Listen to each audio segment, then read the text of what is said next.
Hello! Happy Shanty-a-Day number 222. Oh man, I'm Sky. I'm Sagan. And we're siblings. And we sing... Mm-hmm. We sing spooky sea shanties and spooky sea shanty adjacent music. At least for the month of October. And maybe even longer. You never know.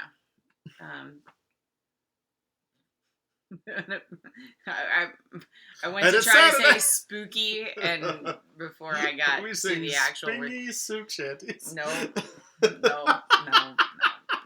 It is Saturday. It is Saturday. Yep. And we're back to the classics for you here. We are back to the classics. This one dates back to, where is it? At least 1825. And it's called The Lover's Ghost, also sometimes called The Gray Cock.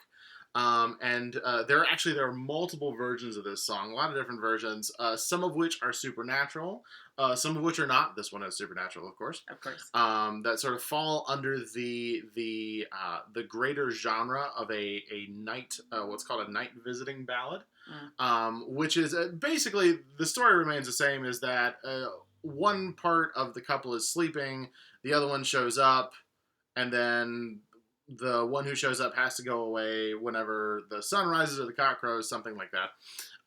And like it's there are so many of them. It is its own ballad.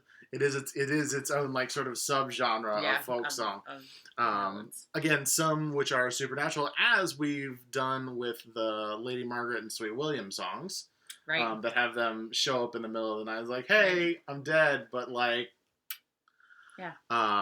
So this has some similarities actually to the one we did about we likened it to the hitchhiking story too. Correct. But there's some similarities even then where it was sort of overnight. Yeah. And then gone again. On in the morning. Yeah. This one, being a ballad, there's not a traditional refrain, but there is a line that has the exact same melody throughout the whole thing, that ends each specific stanza. And so we'll teach you the melody of it, the lyrics of which are down below. Even though the melody slightly alters with the timing, as with a lot number of syllables and things, especially older folk ballads, they weren't necessarily played in a set time.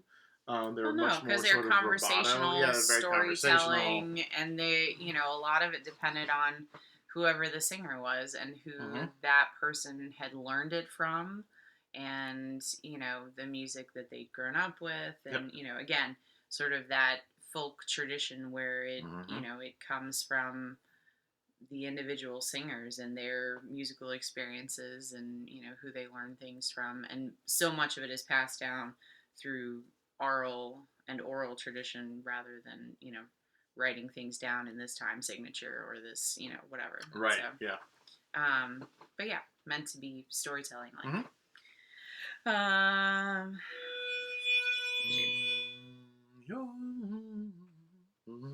Oh, right, the refrain. So the refrain in the first verse, I'll do the lead up to it, and then we'll sing it together. You're tired and you're pale, said the young man to his dear. You shall never again go away. So down the scale, da da da da da da da da. It follows that basic same pattern again. Each time. There's little variants, but yeah. Ready to give it a shot? Oh yeah. This is an easy one for you. You're welcome home again, said the young man to his love. I've been waiting for you many a night and day. You're tired and you're pale, said the young man to his dear.